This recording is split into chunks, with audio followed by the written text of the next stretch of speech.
Boa noite, gente. Tudo bom? Bem-vindos aqui à segunda live do Esquenta da Women in We Game Jam 2021. Fico muito feliz em estar aqui sendo host de vocês nessa tarde de sexta-feira. Tarde não, noite, né, meu Deus? É porque aqui é 7 horas da noite, tem sol, gente, eu fico confusa. Enfim, boa noite para todo mundo, bem-vindos para todo mundo. E começando aqui, para quem não conhece, a We Game Jam é a maior maratona global de desenvolvimento de jogos com foco no público feminino, cis e trans e pessoas não binárias. Chegando já na sua quinta edição, sim, estamos na quinta edição da Women Game Jam, que acontecerá dos dias 20 a 22 de agosto, nesse mêsinho já, daqui a umas 2 semanas.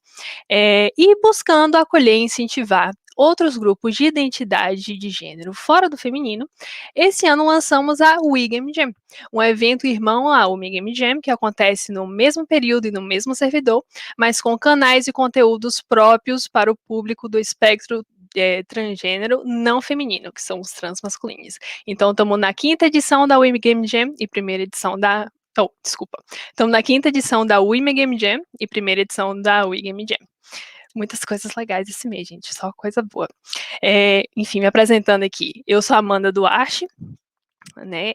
Sou uma mulher branca, tenho um cabelo curtinho no ombro, castanho bem escuro, olhos escurinhos também. Uso óculos, mas eu tô sem óculos, eu ia falar do óculos. Né? Estou sem óculos, estou usando lente. Estou usando uma blusa regatinha bem fininha, rosa, salmão, eu nem sei que tom de rosa é esse, mas é uma blusinha rosa, e no meu fundo atrás tem a minha cama com minha coxa de Torre Eiffel, tem meu guarda-roupa tudo branco lá no fundo, tem um criado mudo marrom e meu abajur. E é isso, eu sou gerente de projeto no estúdio no Canadá. Eu falei mais cedo que aqui estava sol, porque aqui no Canadá está fazendo sol 7 da noite, é estranho, mas eu já acostumei. Enfim, eu sou gerente de projeto no estúdio canadense, também sou organizadora da do Women Game Jam 2021, e vou ser a host anfitriã de vocês nessa live de hoje. Antes de mais nada, gostaria de agradecer muito a nossos patrocinadores dessa edição desse ano, né, de 2021, Rogue Snail, Google for Games, Behold Studio, Instituto Goethe, Pip Studios, Wildlife Studios e Afterverse, que estão nos ajudando a tornar esse evento possível. Muito obrigada, patrocinadores. E reservamos um minutinho aqui para poder passar alguns vídeos deles também. Então vamos aqui à promoção.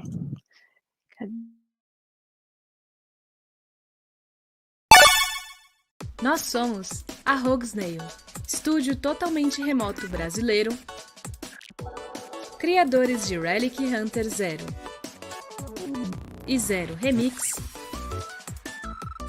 Star Vikings Forever, e atualmente estamos trabalhando no desenvolvimento de Relic Hunters Legend.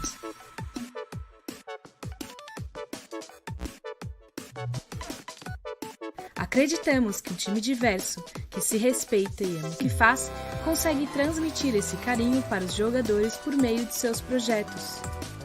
Acesse o nosso site para saber mais sobre o nosso estúdio e os nossos jogos, e nos siga nas redes sociais para não perder nenhuma novidade.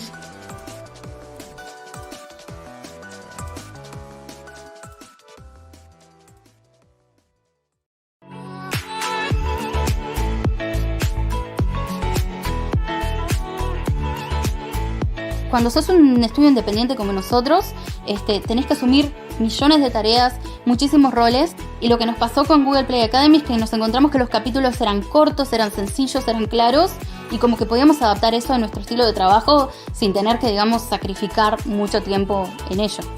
Poder contar con toda esta información de manera gratuita y en nuestras cuentas realmente es algo muy valioso para equipos pequeños como nosotros.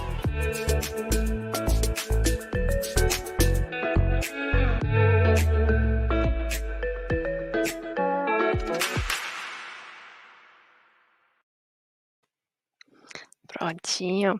Obrigadão, patrocinadores, pelo esse help aqui para ajudar esse evento maravilhoso a acontecer. E hoje, né, agora vamos para a live, estamos com a Renee Gittins. que ela é diretora executiva do IGDA, que para quem não conhece, é a sigla para International Game Developers Association, e em português fica Associação Internacional de Desenvolvedores de Jogos. E ela vai falar sobre liderança pessoal, que é um assunto muito legal, tanto para quem agora vai participar de Game Jam, quanto quem está entrando na indústria, quanto quem também já está na indústria há muito tempo, ou quem não está fazendo nada envolvendo games. É muito útil para qualquer tipo de profissão. E então, gente, já aproveita aí que vai ter essas apresentações de 2 minutinhos, já chama amigo, chama família, chama todo mundo, para todo mundo já ficar aqui, ó, juntinho, assistindo esse conteúdo muito massa. Enfim, muito obrigada, Renee, por estar aqui. Ela já vai aparecer aqui logo mais. E antes de começar, né, porque essa vai ser uma live um pouquinho diferente da que teve uma live mais cedo com a Ceci Honey e o Lune, que foi sobre arte da Women e We Game Jam, e dessa vez vai ser uma live Q&A. O que é essa live Q&A? Vai ser um perguntas e respostas ao vivo, depois que aparecer a gravação da Renee sobre com essa palestra de liderança pessoal. Por quê? Porque a palestra está em inglês, mas ela está legendada. Então a gente fez todo esse trabalho bonitinho para poder entregar um conteúdo legal para vocês e acessível, né? Porque nem todo mundo fala inglês. E aqui estamos na Women Game Jam Brasil, então o conteúdo é em português. Então vou dar play aqui na palestra dela. Podem mandar perguntas, à medida que vocês vão assistindo, podem mandar perguntas, não tem problema nenhum, só que, assim, não esperem uma pausa para a resposta, como geralmente acontece numa coisa que não é gravada, mas logo mais ela vai estar entrando aqui e ela vai estar ao vivo mesmo, com a carinha linda dela aparecendo para vocês e respondendo tudo certinho. Mas é isso, gente, vamos ficar com o conteúdo. My name is Renee Gittins, and thank you for joining me today. I'm really looking forward to talking to you about something that I'm quite passionate about, and it's a topic that I hope will help you throughout your career, whether or not that's within game development. So let's get started. So today I'm going to be talking to you about personal leadership. This is a topic that I am personally extremely passionate about. And I like to call this leading your one permanent party member, because truly you are the only person who's going to be with you, supporting you for the rest of your life. Let's first start talking a little bit about myself. So who am I? First, I'm the Executive Director of the IGDA, the International Game Developers Association. I am also the CEO and creative director of my own indie studio called Stumbling Cat. We had a successful Kickstarter and we're finishing up the development of that game called Potions: A Curious Tale. And a couple years ago, I was named on the Forbes 30 Under 30 list for game developers in the game industry. So just to tell you a little bit more about the IGDA, to give you context there, we're a nonprofit professional association whose mission is to support and empower game developers around the world in achieving fulfilling and sustainable careers. And we execute on this mission in several different ways. I like to break it down into sort of three main things. The first, we provide research and knowledge. So resources such as white papers, industry standards, best practices, research on the current state of the game industry, or effects that pandemics or other things like that have on game developers. The second thing that we have is community. We have local chapters all around the globe, as well as special interest groups that allow communities of game developers to share their knowledge, to support each other, to network, and to really help each other make better games and have more fulfilling lives and careers. And the last thing that we do is we advocate for game developers. We make sure that the game industry is always putting its best foot forward, and that the voices of game developers, individual game developers, are being heard in the context of all of these worldwide talks about various important things that affect our industry, from harassment to loot boxes to the misconception that video games cause violence. Now, as I told you, today we're going to be talking about personal leadership. And I really like Dr. J's definition of personal leadership here. I'm going to do the bad thing and read it directly, which is personal leadership is the leadership of the self. It is the ability to define a direction for your leadership and life, and to move in that direction with consistency and clarity. I think that this is a great definition of personal leadership, but to simplify it, personal leadership is just helping you find a way to make and pursue goals in your life so you can be happy and successful or whatever you would like to be. Now, my own approach for personal leadership is perhaps somewhat unique. I've developed this based on my own experience throughout my life. And what I like to do is I actually like to look at business principles. So this is, standard principles that you would apply to any business practice. You first need to have a business plan. You need to offer a really good product that you're going to be selling and marketing to people. You have to build a team around the creation and distribution of that product itself. You obviously have to market that product. And then, of course, you need to adapt to all of the changes that you encounter on the way. Now, if we take this and we just modify it very slightly, we can make it your own personal principles and your personal success. So again, you need to develop a plan for yourself, how you're going to pursue these goals that you have. You need to figure out what your strengths are and offer those in the pursuit of this plan. You need to work on building those strengths, on developing your skills. Of course, you still have to market and you still have to overcome challenges. So I will be breaking this down through the next several slides. First, you need to develop a plan. So what are your goals? What is your plan? What do you hope to gain? What is your business case? Do you want to be an amazing 3D artist on a AAA title? Do you want to run your own indie studio? Do you want to be a streamer? Do you want to, be a lawyer within games? Or do you want to do something outside of the game industry completely? Whatever it is, you need to figure out at least one goal. Now, once you have that goal in mind, there's a business term called KPIs. And KPIs are key performance indicators. They are measurable values that can track your pursuit of that goal and track your success of your pursuit of that goal. So let's say you want to be a 3D artist. Some of your KPIs might be how many models that you create in a week. Maybe you set a goal for yourself to create one new model for your portfolio every 2 weeks.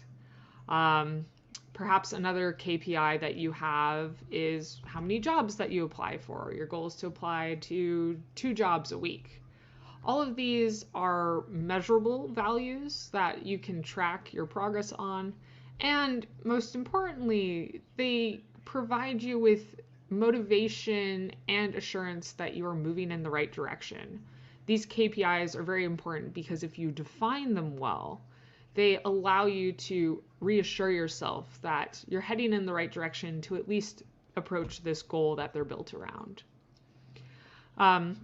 Also, a good thing to know is, what you're good at. And we'll dive into this a little bit more, but it has more depth than I think most people realize. Of course, you'll have to let other people know that you're good at these things, that you've had these successes, that you're pursuing these goals, and get them to help you or provide you with opportunities along the way. And lastly, you need a way to keep yourself ongoing on this track. Particularly if you're pursuing new skills outside of your normal day-to-day life or job, it can be difficult to maintain motivation. And self-care is really important. You need to have reasonable goals that you're not pushing yourself too hard to achieve, and you have to find ways to support how you need to be given rest, motivation, all of those things.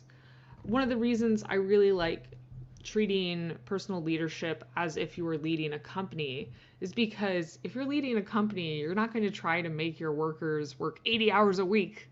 You know that that's not sustainable, you know that's not productive, you know that's not healthy. So don't hold yourself to standards like that. Make sure you have reasonable goals, that you have reasonable approaches, and that you care for yourself as much as you would care for a teammate. So I said we were going to go into strengths and what your strengths are and what you can offer. This is actually a slide I pulled out of one of the first talks I ever gave called Building and Developing Your Team. And I was talking about what I look for when hiring, whether it's employees or contractors. And these are strengths that you probably have or you can work on right now. First and foremost, I look for people who are self-starters. I know this is kind of a generic term, but I look for people who, when faced with challenges, tackle them head on, who are willing to look for a solution and investigate outside of their current set of knowledge, who are willing to pursue new avenues for the solution and to teach themselves new things. Being a self-starter is something that pretty much every company is going to look for, and every person that you want to rely on for support is going to look for. You know, if you're trying to get a venture capitalist to invest in your company, showing that you're a self-starter is going to be super important in that. If you want to have somebody come work on your project, showing them that you are willing to tackle and adapt to challenges head on is super important. Now, these next two go together. I am always looking for someone who can communicate well with their team by providing and accepting criticism well.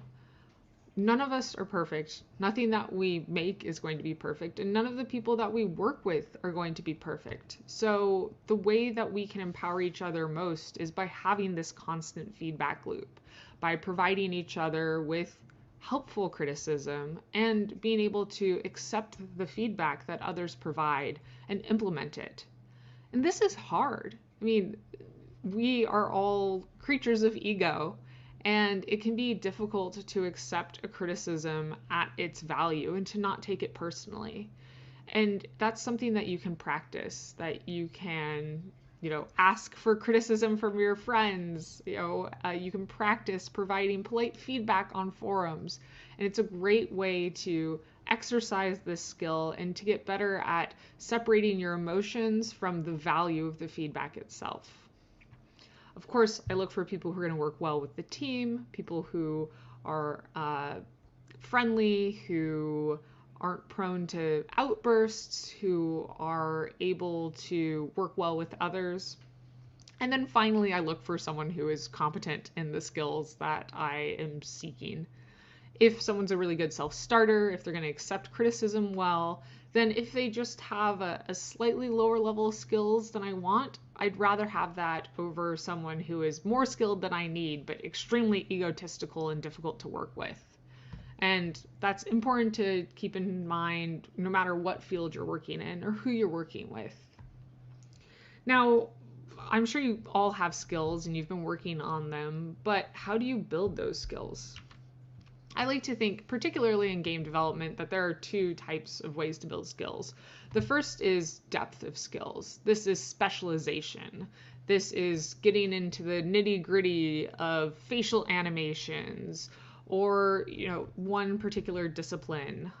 Maybe you want to be a really good gameplay programmer. And a good way to build the depth of skills is to look for resources that are particularly tuned just towards that skill set. White papers, books on it, going to forums based on it, going to conferences and finding mentors that will give you direction in that skill set in particular. The other type of skills that I recommend building are breadth of skills. Game development requires many disciplines to come together and work together. And you're right now working on learning more about these different disciplines. I think game jams are an amazing way to learn a good breadth of skills because you'll be working rapidly on small teams, faced with new challenges, And not only do you get to work with others and get an appreciation for what they're doing, but it's also a wonderful opportunity to be pushing yourself outside of your comfort zone, learning new skills, and maybe even taking on a role that you wouldn't normally. If you normally do art, maybe you want to try programming for the first time. If you are usually doing programming, maybe you want to try game design. I recommend using opportunities like this to try out different skill sets and learn about them, because it'll not only enable you to better understand the skills themselves, but the people that you're working with and their needs. It allows you to be a better team player, and when you're making any decisions or having any conversations, to be able to handle those with more grace and understanding. A good way to build breadth of skills outside of game jams is going through tutorials that cover subjects that you're not usually familiar with, and going to conferences and meeting peers and networking. This event is a great opportunity to do that.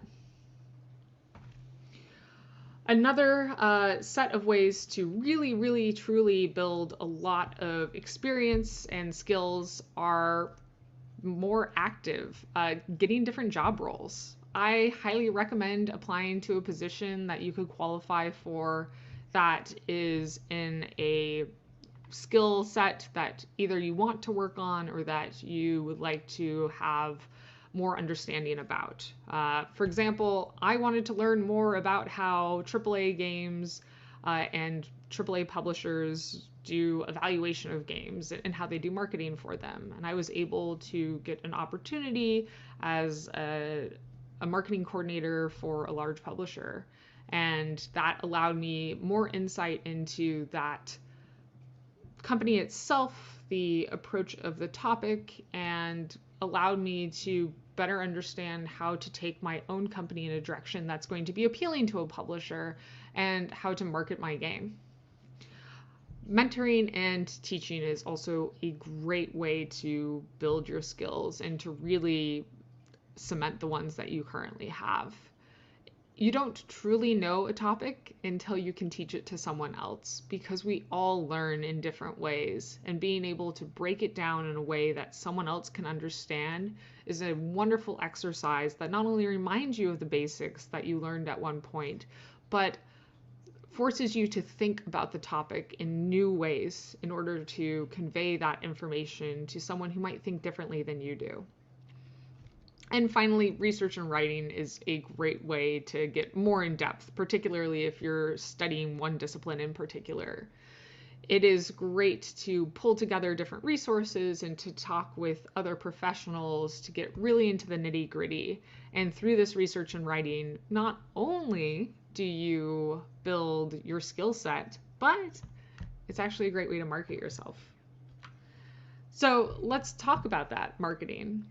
What is a good marketing plan? Well, many of you are probably aware of elevator pitches, and that is a pitch that you can give in the span of an elevator ride, usually 1 minute or so. Elevator pitches are used often when describing games. For my own game, it is Potions: A Curious Tale is an adventure crafting game where you play as a young witch named Luna, who's recently discovered her ability to brew magical potions. She can use these potions as spells to battle monsters, solve puzzles, and overcome obstacles on her quest to become a potions master. As you can see, that elevator pitch itself was quite short, but it did convey a lot of really important information. It talked about what type of game it was, what made it unique, what to expect from it. It allowed the listener to hopefully get excited about it. And when you're thinking about your personal elevator pitch, you should bring in those similar beats. You should think not only, who are you at a high level? Like, are you a 2D artist? Are you a graphics programmer? But what have you done and what are you desiring to do that makes you unique, that is going to allow someone to remember you as a unique person that is interesting and that they might want to work with or hire or work for? When you are crafting your personal elevator pitch, think about what your goal is with that pitch and who you're talking to. If you're trying to get a member of the press to cover you or the game you're working on, how you're going to approach that pitch is going to be differently than if you're talking to somebody that you might be hiring for your team or that you hope will hire you. There are many different channels of which you can market yourself outside of just one-on-one interaction. There are, of course, interviews, talking to press, talking with other members of the media. There's also talks. Giving talks like this one is a great opportunity to put your name out there. You can write articles and blogs and tutorials and other things that you can self-publish on different websites or that you can have other people publish on their websites. And then pretty much anything public-facing, going to conferences, participating in contests, keeping a good and active social media profile where you're putting out content, engaging with others, and just really all other forms of marketing. Now, if you actually look at these previous slides, you'll notice that the ways to market yourself are really related to the ways to build your own talents. And this is sort of a self-fulfilling prophecy in many ways. As you're creating your own skills and researching for resources to do that, you're building ways to market yourself. And as you create resources that market yourself and build your skills, like writing blogs or video tutorials or articles, not only are you marketing yourself and building your skills, you're actually creating content for the next person to build their skills from. And if you're unsure of the platforms to go to for this, I do highly recommend checking out IGDA chapters. We run game jams, we have meetups and career nights and job fairs, and people host postmortems and other sessions. They give talks. There's many, many different networking events and other opportunities to really connect with other developers, in your local community. And outside of chapters, we also have our special interest groups. We actually have 37 right now. I need to update this slide. But these span across advocacy, discipline, and affinity. So we have women in games and LGBTQ plus in games and game writers and game designers and game art. And then we have our new groups like the climate special interest group that's hoping to advocate for a more environmentally conscious approach to game development. These are all global groups, so if you're interested in engaging with them, you can find them all online. And these are really great ways to build your skill sets. If you're a game designer, you absolutely can interact with the game art group and learn more about game art. Feel free to not only use these groups as resources for information to teach yourself, but also as an opportunity to network and market yourself through these groups too. The last thing that I really wanted to talk about is adapting to challenges. We all have failures. No one is perfect. No one is going to have a perfect life with no bumps or hurdles. And I think that it is really important to approach handling those failures in a positive way. When you fail at something, when you don't get a job, when you don't win a contest, when you get fired, when you just have a bad day, I recommend taking a step back and evaluating it, doing a personal postmortem. Say, okay, how did we get here? Were there any signs that it was going this way? Was there anything that I could have done differently to prevent it from happening? In the future, what can I do to avoid this? And what have I learned? Stepping back and asking yourself these questions will not only allow you to take a little bit of emotional break from the situation, but it'll also provide you with really important information and answers that will allow you to tackle your next pursuit with more knowledge and confidence.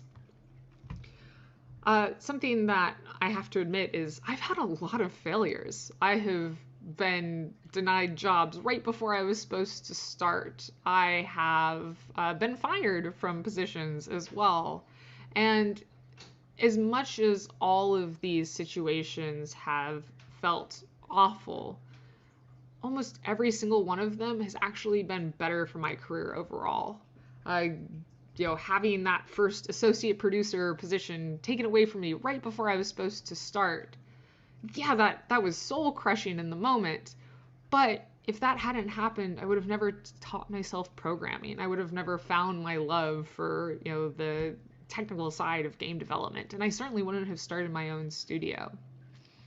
I recommend, as you're handling your own personal challenges, to speak to others about them, to get advice from them, and to see how they pursued forwards.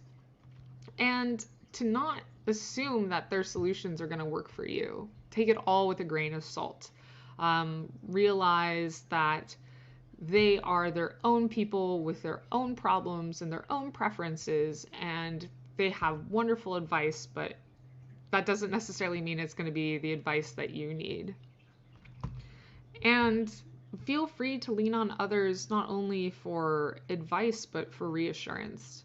I often get imposter syndrome. I often wonder if I'm on the right path or doing the right things. And I surround myself with people that I trust and I respect. And talking with those people when I'm feeling down or feeling lost gives me the confidence that I need to continue onwards. Because when they say that I'm doing good work or that they're proud of me, I can believe them because I trust them and I respect them. Now, as I mentioned before, it's important to recognize your own limitations, to take care of yourself, and to not push yourself too hard. Pushing yourself is a wonderful thing, and it's a great way to help yourself grow. But if you push yourself beyond your limits, you'll run into burnout, you'll run into exhaustion, you'll struggle a lot. And it is much better to keep a healthy, slow and steady pace than to push yourself too hard, to burn out, to then not be able to get work done, then to be eaten by guilt over it. Keeping things at a reasonable level and then slowly ramping up to find what works for you is going to be a much healthier approach to basically anything in your life, whether that's learning a new skill or trying to work out more or going on a diet or, pushing yourself in any way. I hope that this talk has been helpful. I hope that you've learned new things and that you feel like you can approach your life and game development with more confidence and understanding. And now I believe we'll be turning it over to questions.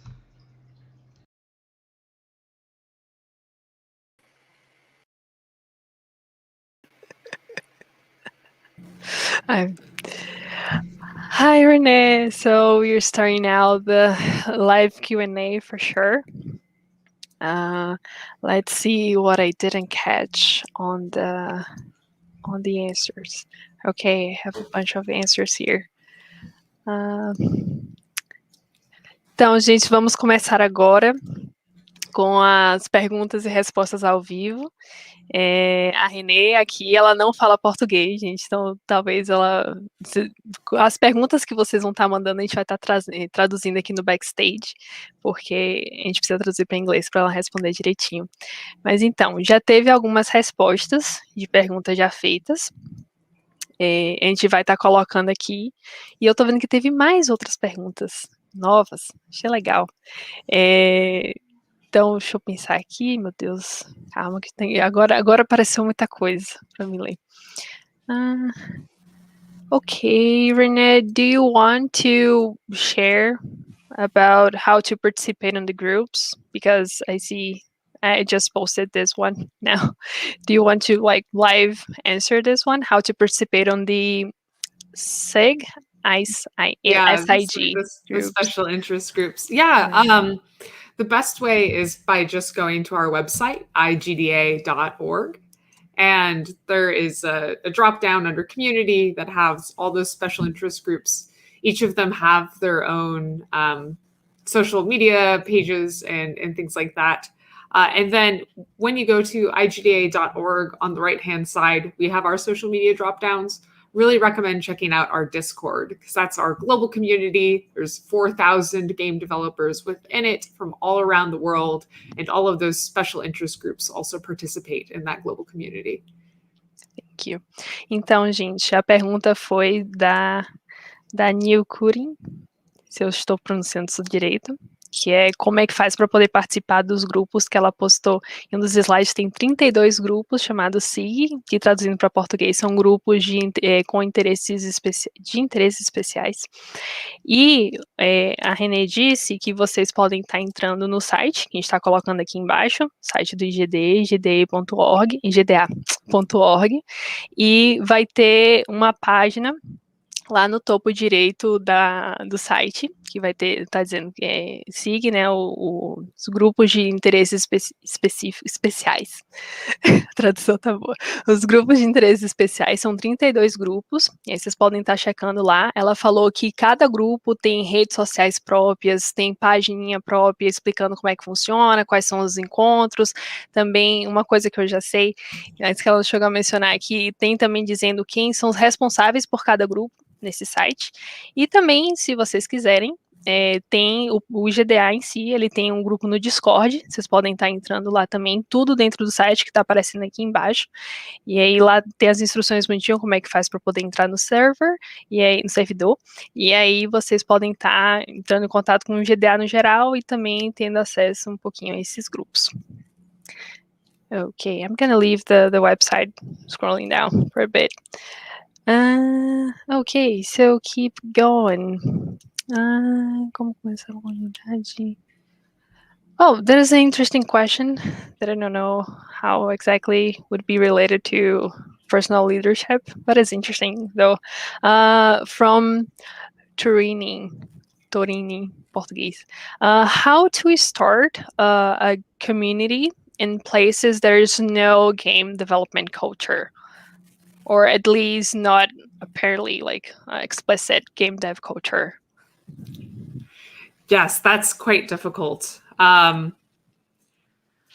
I think that without promoting the IGDA too much, it's great to rely on larger global communities as you're forming your own local community, because you can rely on the advice and expertise of those around the world. So, for example, with Women Game Jam, you have a very large community as well as local communities that are supporting different jam sites, and working with an organization such as that is a great way to start a community, but get the support you need to grow and learn from external communities there.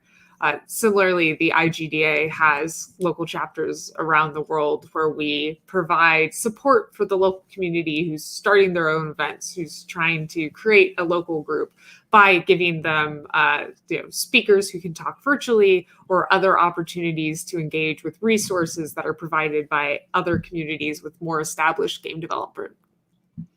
Thank you. Então, o que ela quis dizer com isso tudo? Que eu vou tentar traduzir resumidamente. A partir desses grupos que eu estava até respondendo a pergunta anterior, traduzindo a resposta, que é a partir desses grupos mesmo que você consegue já engajar a cultura de desenvolvimento em diversas comunidades ao redor do mundo, né? Tem essas 32 grupos já pelo IGDA, e fora deles tem coisas como o evento da Women Game Jam e o Game Jam, que estão aí fomentando culturas locais, né? Querendo ou não, começou em poucos países e agora a própria organização está aumentando, e aí a partir de você participando e também engajando em criar esses eventos, criar essas comunidades, ou grupos mesmo, até fora do IGDA, são várias formas bem legais de você começar a fomentar já essa cultura game dev. Não precisa você já estar numa comunidade game dev para poder construir um grupo assim, promover um evento assim. Você pode começar do zero, por que não? Né? Então tem várias oportunidades bem legais por aí. E o GDA, né, ajuda já um bocado, já tem 32 grupos, já é muita coisa legal. Que mais? Okay, so I think I'm gonna paste the answers that were already made, and I have them here translated. But there was also a question like, is it possible to place KPIs in game jams? Do you think that it's possible? I do think it's possible, yes. So I think it's possible to use KPIs in game jams because you can use them as goals, right? A game jam game itself should have a set number of features as well as content, and your KPIs can be related to creating that content within the time constraints of the game jam itself. So as an artist, this might be creating so many sprites or animations. As a designer, it's designing and tuning systems. And as a programmer, it's implementing those systems. And as a sound designer, it's creating sounds for that.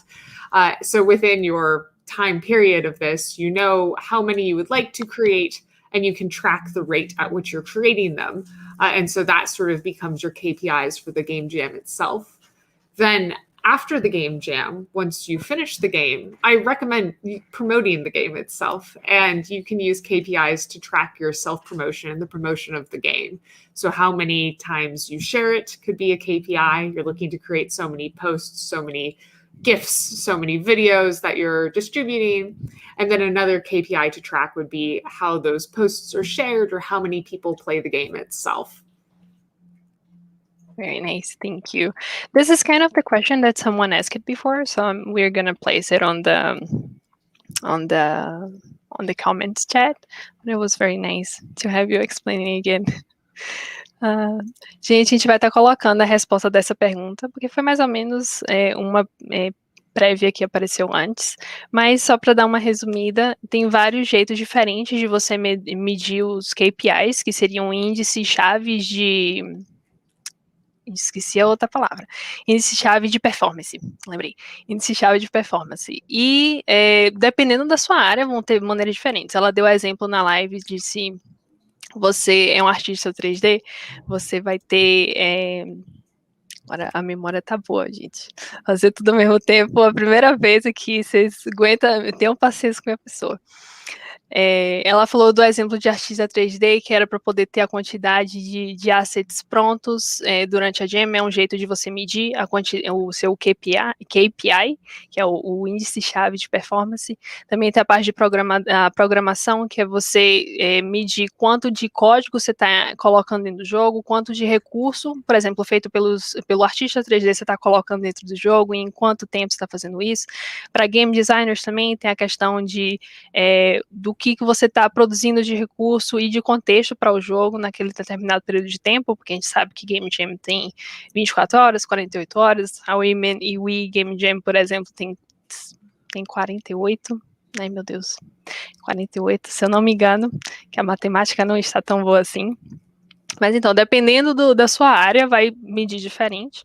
E logo mais, eu acredito que o backstage vai estar repostando a resposta e vocês vão ter um contexto mais completo do que sobre essas perguntas, que foi sobre KPI em Game Jam e mais ou menos a pergunta da Neil Curin mais cedo, que foi, ou ainda quais seriam os KPIs em uma Game Jam, por exemplo. Foi essa pergunta, e só para dar contexto para todo mundo, e essa pergunta. Hi,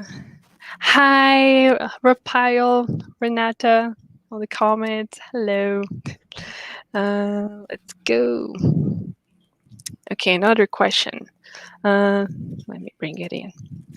Oi, tenho uma dúvida sobre parte das mentorias. Apesar de serem ótimas, mentorias não parecem ser muito comuns no Brasil. Teria alguma dica de como encontrar um mentor? Translating it. Hello, I have a question related to the mentorship part, mentoring part.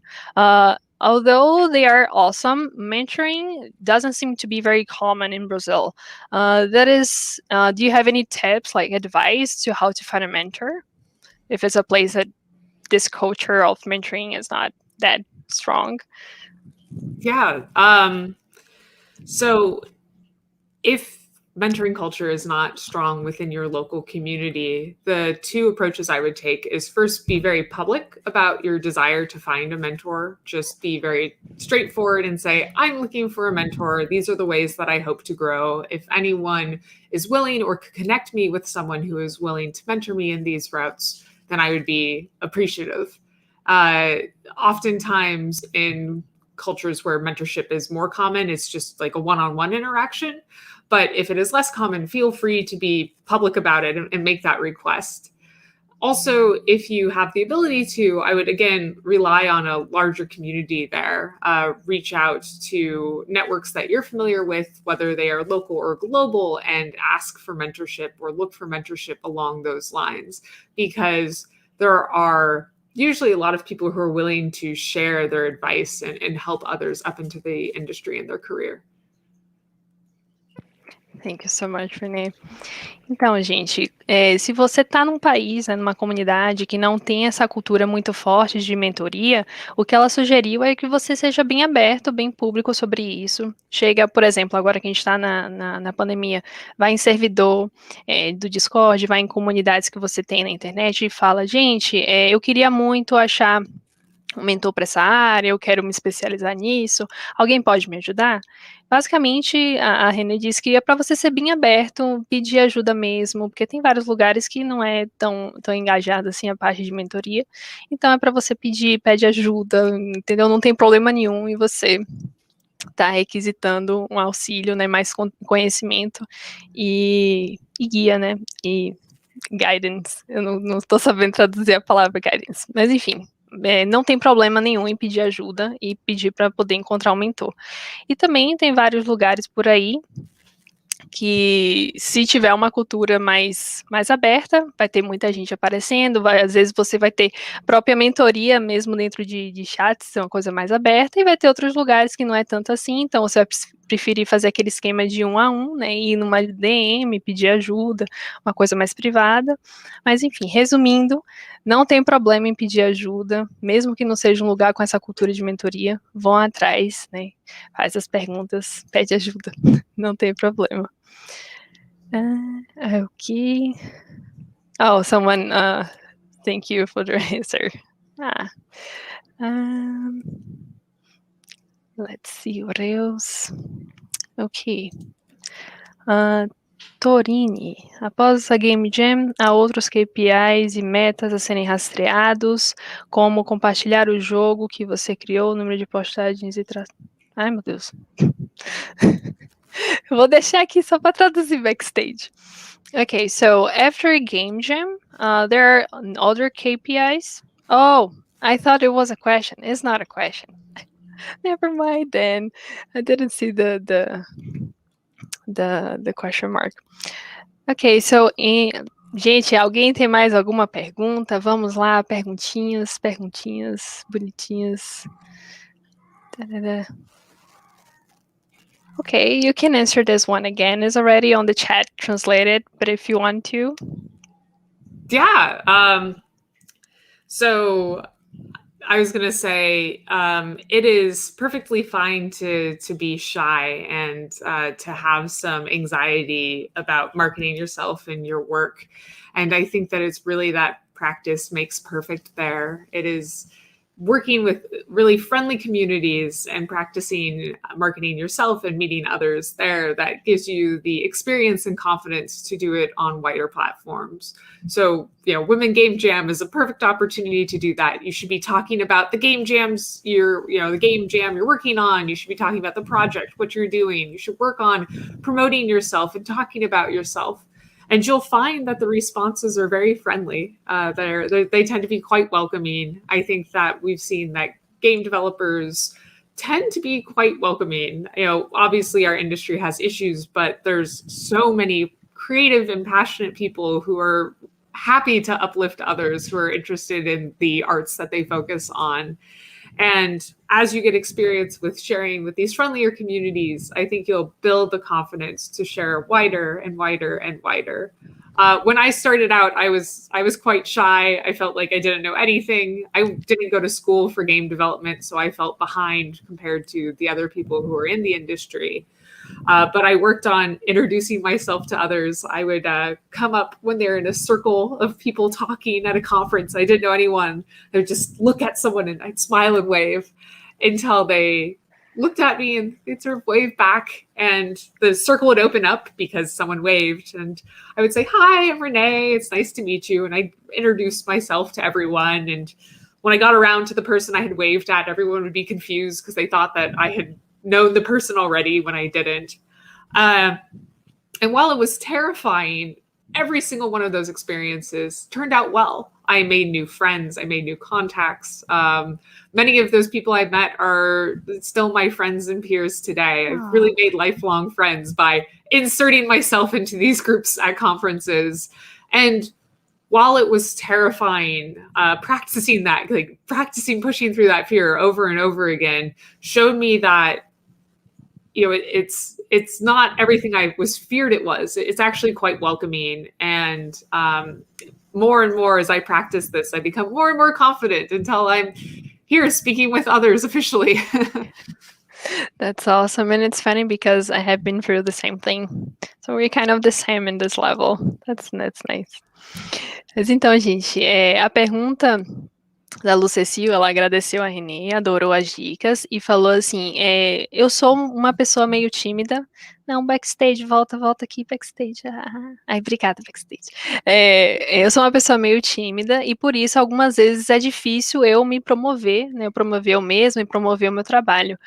Você tem algumas dicas de como superar isso? E o que ela falou foi o seguinte, às vezes começar do básico, começar só falando de você, chegar te anunciando você mesma, de tipo, esse aqui é meu trabalho, eu fiz isso aqui. Por exemplo, na Women MGM e Wig MGM que estão acontecendo agora, vocês vão estar fazendo um bocado de coisas, no caso, jammers vão estar fazendo várias coisas.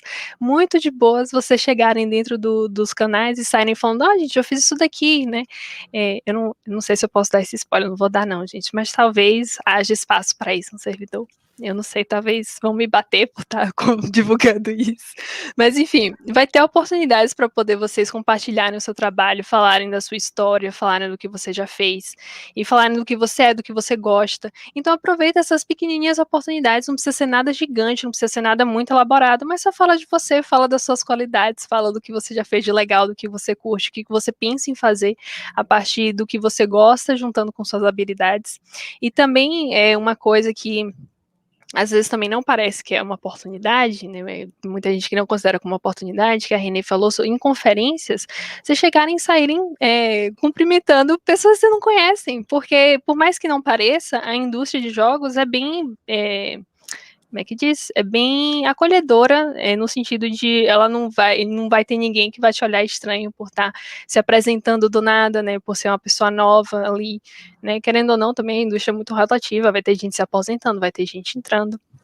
Então, se vocês estiverem numa conferência, ela deu até um exemplo que eu já passei por isso. Vocês estão numa conferência, tem um grupinho de gente ali, pega, aparece, dá oi, fala, oi. Aí as pessoas vão olhar para vocês e falam, oi, tudo bom? Eu sou fulane, eu tô aqui, né, sou nova nisso, como é que vai? Né, o que vocês estão fazendo de bom? O que vocês fazem? Né? Enfim, procura coisinhas pequenas para poder começar uma conversa, né? Às vezes só fala assim, que painel legal, né? Vocês estão numa conferência, vai que tem um painel ali aparecendo, que painel legal. Olha, eu já fiz isso.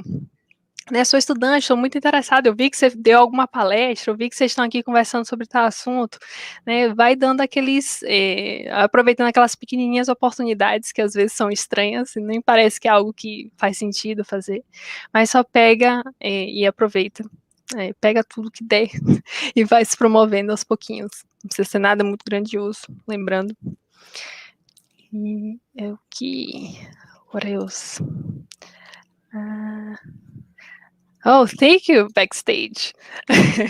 So from M3NYO, a mentoria online é viável? Deveria evitar mentoria online com pessoas de outros países pelas possíveis diferenças culturais e afins? This is an interesting question. Online mentorship is viable. Should I avoid online mentoring with people from other countries because of the possible culture and related to culture like differences?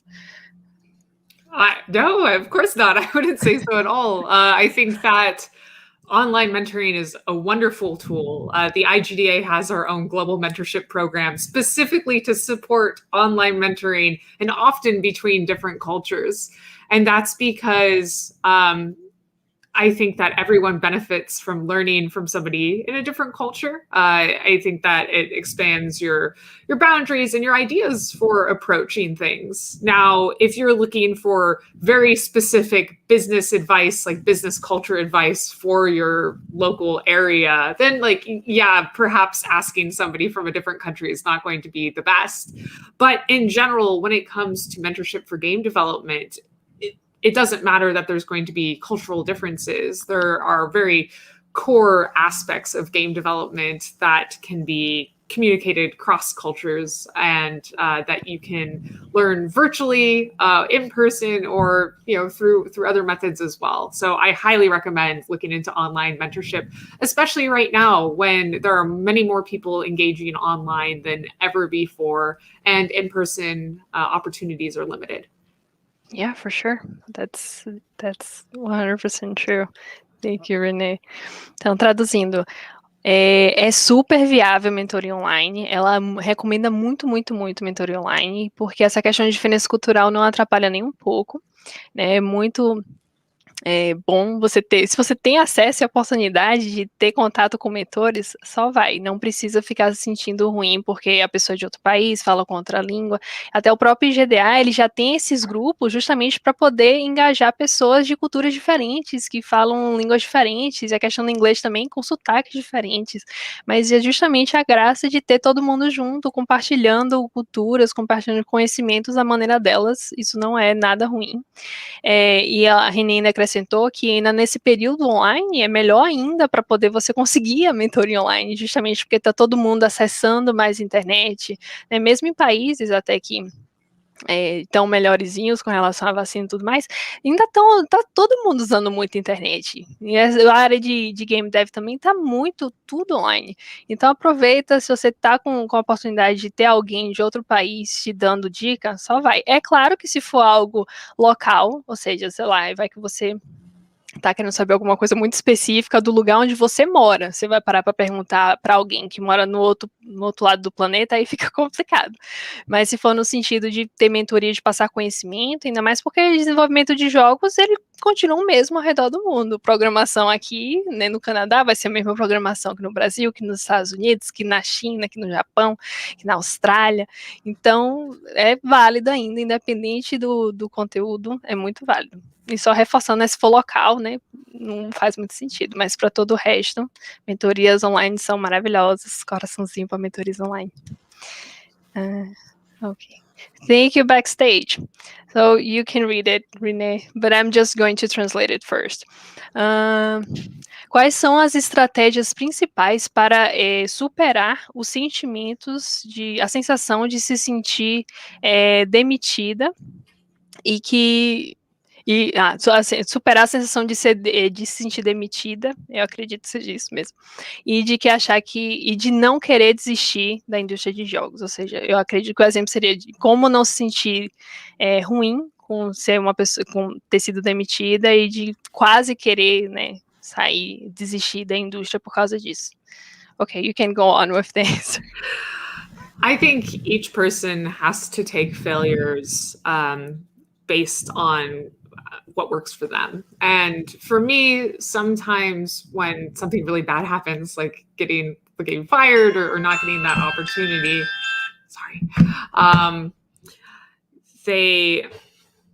I personally like to take some time before processing it because the emotions are too raw. So I usually throw myself into the next project, start aggressively job hunting or work on designing a new game or try to learn a new programming language, something that I can commit myself to. And then as the emotions start to become a little less raw, I will try to process it and to talk with others about it, talk with my friends about it.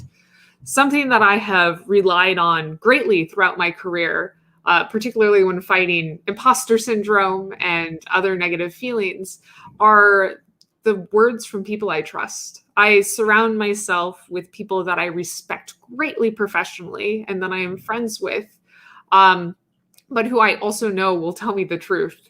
And so when I go to them, I can say, hey, I feel like I'm a really bad producer. and I'm just not sure I'm a good project manager.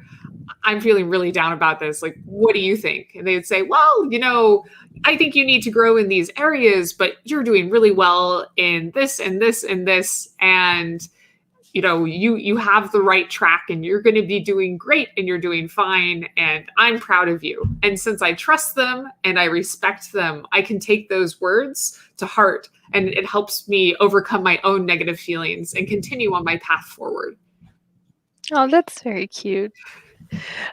Então, gente, com relação a essa sensação de se sentir, né, de ter sido demitida e se sentir que quase está querendo, né, desistir da indústria de jogos, o que ela falou é que a partir do momento que aconteceu a coisa ruim, né, ser demitido ou alguma coisa relacionada, é que é para você parar um momentinho, né, dar uma segurada, porque as emoções estão bem cruas, estão bem intensas, porque acabou de acontecer aquilo.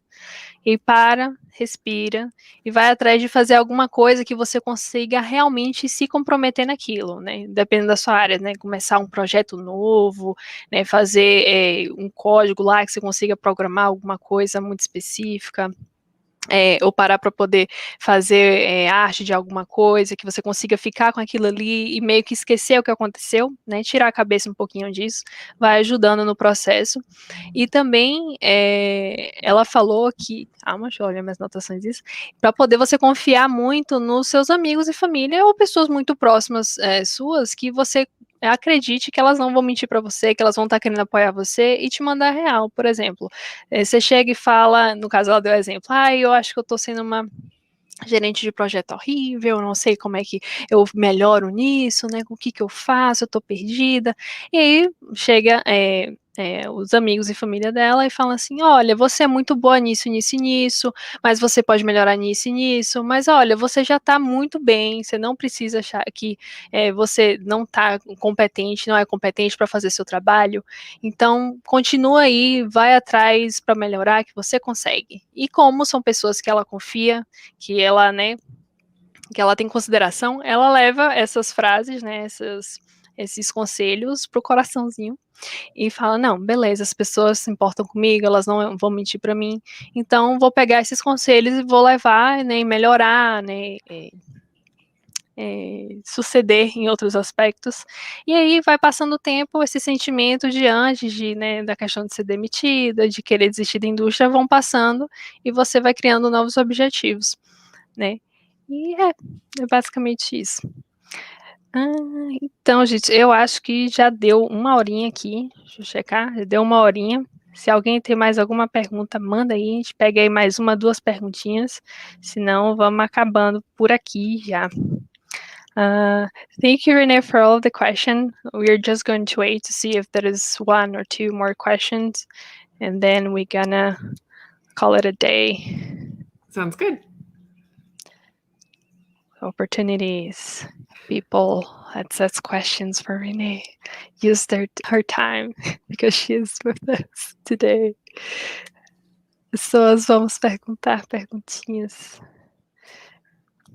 Já vi um não. Brasil. Gostei do comentário, Isa. Vou colocar aqui, viu, backstage. Se tiver com medo, vai com medo mesmo. Vamos estar juntas se apoiando. Muito, muito fofo. She said, like, if you're afraid to do something, go, even with even afraid, we are always together, supporting ourselves. That's very sweet. Very nice. Yeah. Okay.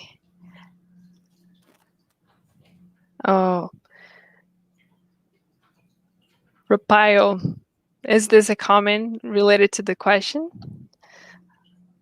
Renata, esse último comentário que você fez tem a ver com outra perguntinha? Ok. Okay. So I think that's it for today. Wonderful. Thank you so much for having me. It's been truly a pleasure. Oh, thank you too. So I'm gonna say goodbye to everyone, but if you want to say like a final message, I can also translate this. Yeah, I just like to say thank you so much for everyone who came, and good luck on your adventures and journeys. So don't feel shy about leaning on others. You have such a wonderful group here, and truly, we can't do this all alone. Even if this was a talk about leading your one permanent party member, like, don't be afraid to rely on others as support and resources as well. Gente, ela falou que ela ficou muito grata por estar participando disso daqui, que ela está desejando coisas boas para todo mundo. E agora que eu vi que tem mais uma outra pergunta. Peraí que eu pego a pergunta. Mas enfim, ela estava desejando tudo de bom para todo mundo e que se precisarem de recursos tem no IGDA. E é isso, eu vou puxar a pergunta. Eu vou puxar. I'm gonna take one last question, the very, very last one.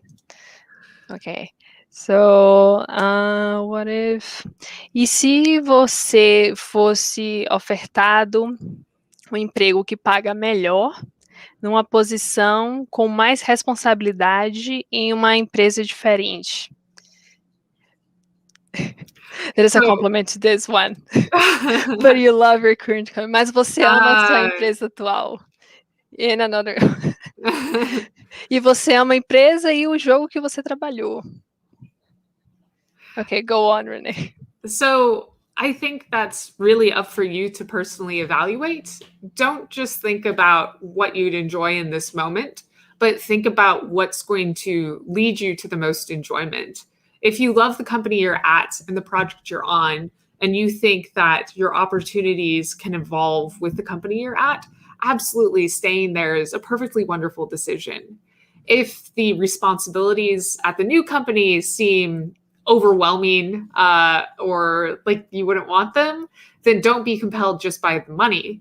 But if those opportunities seem like they would be pushing you forward in your growth and helping you pursue your career path more quickly, then I would evaluate to see if that company's culture is one that you think you could enjoy working at and consider taking on that opportunity.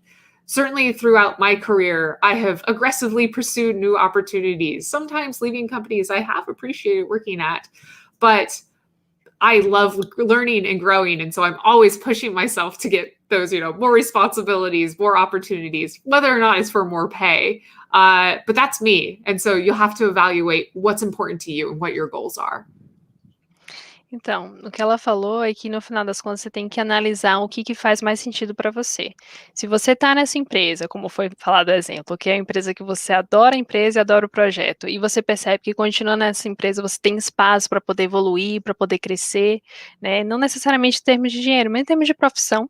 Então, talvez seja negócio você ficar na empresa, mas se você está vendo que tem outra oportunidade que vai te possibilitar mais crescimento, né, vai te possibilitar mais oportunidades legais também, e a questão do salário também, porque falou que paga melhor. É importante analisar a cultura dessa outra empresa, né, se vai se encaixar com você, e isso, é claro, é a opinião dela. E ela já falou que teve outras experiências passadas, que ela... Ok. Can you repeat just your example related to the previous experience that you had? I was saying that I personally have taken opportunities that have more responsibility, whether or not they have more pay, because for me, my goals are very growth oriented and I like pushing myself, forward to learn new skills. So that's important to me, but it matters what's important to you and what your goals are. Ela falou que depende do que você se importa, quais são seus objetivos, mas para ela sempre se comprometeu muito em pegar novos cargos que tenham mais responsabilidades, que sejam mais exigentes, mas... Apareceu um comentário. Vou terminar de responder, enfim. Que sejam mais exigentes, que vão ter mais coisas para fazer, mas que vai depender de cada um, né? Ela considera muito essa questão de evoluir profissionalmente, independente do dinheiro, ela prefere estar procurando oportunidade sempre que vai exigir mais, vai trazer novos desafios, mas aí vai de cada um. E o que aconteceu backstage? Deixa eu ver aqui, meu Deus. Acho que estamos tendo problemas técnicos. Okay, backstage. Obrigada. Okay, now we can finish. We're having technical problems. So let's wrap up. You can say your final words again. Again. Just thank you so much for joining us. And I wish you the best of luck on your journey and adventure. And don't be afraid to lean on others as much as you're leading yourself and pushing yourself forward. Thank you. Gente, ela desejou muita boa sorte para todo mundo, agradeceu a presença e espera que vocês tenham uma ótima jornada à frente, sempre se impulsionando a melhorar, evoluir e, né? E evoluir, eu não tenho outra palavra em português, meu vocabulário agora já esgotou. Mas enfim, é isso, gente, muito obrigada. Obrigada a todas as pessoas que interagiram aqui no chat. Desculpa a minha tradução, eu não sou tradutora profissional, mas eu espero ter conseguido passar a mensagem legal para vocês. Espero que todo mundo tenha curtido. Vou me despedir da Renee e aí eu volto com as mensagens finais. Okay, Renee, that's it. We're gonna leave you to do your work and to rest because this is Friday night, so you're probably tired from the whole week. Thank you very much. We really appreciate your presence here. You're recording with all of these information, and now you're being here so patiently waiting for we to translate the questions, and then we have to translate back. So thank you very much for everything. Have a great weekend and enjoy the rest of August. Thank you. I don't know if we're gonna see each other again. Hopefully. It's been a pleasure. Thank you so much for having me. Thank you. Bye, Renee. Obrigada, backstage. Então, gente, muitíssimo obrigada por todo mundo aqui. Parece que teve alguns problemas técnicos na Twitch aqui, vocês desculpem a gente. Estamos começando agora, esquenta, e agora aparecem os problemas todos. Então, se alguém perdeu o conteúdo, tem no YouTube também, gente. A gente vai estar liberando isso tudo no YouTube, eventualmente, com legendas bonitinho, né? Para todo mundo ter acesso, porque eu sei que minha tradução também não foi a melhor de todas, e também tem muita gente que não entende inglês e também precisa de legenda, então vamos estar passando tudo isso legendadinho, bonitinho para vocês.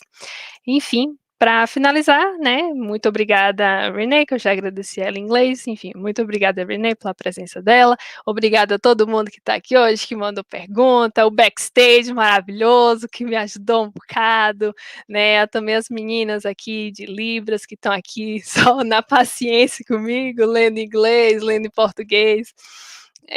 Obrigada aos organizadores também desse evento, da Women Game Jam, da We Game Jam, moderadores, patrocinadores também, que estão ajudando nós muito. Agora os lembretes, né, para poder fechar aqui. Amanhã vamos ter lives, mas não vai ser lives vão ser workshops. O primeiro vai ser 17 horas, horário de Brasília, que vai ser dicas para a sua primeira Game Jam.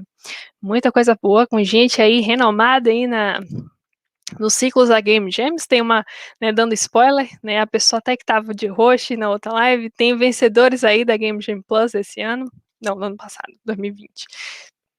Desculpa, tem vencedores aí aparecendo para vocês, bonitinho, para poder dar dicas de como suceder, como ficar preparado para essa Jam. E mais alguns anúncios importantes, né?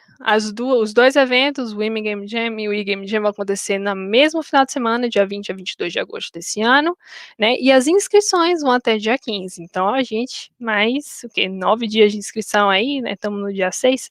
Vamos aí se inscrevendo rapidinho para não perder essa oportunidade.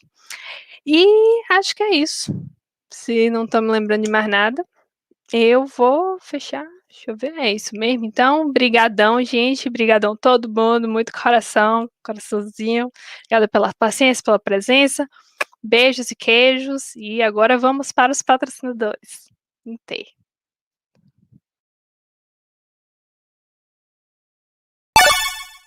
Nós somos a Roguesnail, estúdio totalmente remoto brasileiro, criadores de Relic Hunter 0 e 0 Remix, Star Vikings Forever, e atualmente estamos trabalhando no desenvolvimento de Relic Hunters Legend.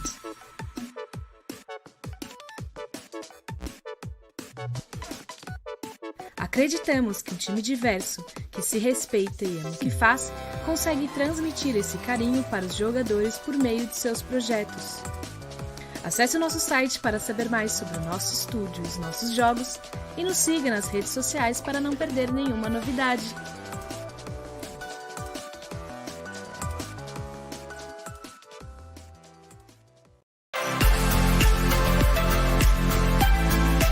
Una cosa que queríamos hacer era mejorar lo que eran las instalaciones de nuestro juego. No sabíamos muy bien cómo realizar los experimentos. Fuimos al capítulo dentro de Google Play Academy que nos explicaba cómo realizarlo y decidimos hacerlo específicamente con iconos. Ahí nos dimos cuenta de que había una diferencia hasta de 20% de más instalaciones entre un icono y otro y pudimos tener el objetivo claro de saber por qué estaba pasando. Y como que ahí se nos abrió un camino bastante claro de qué hacer y hacia dónde ir.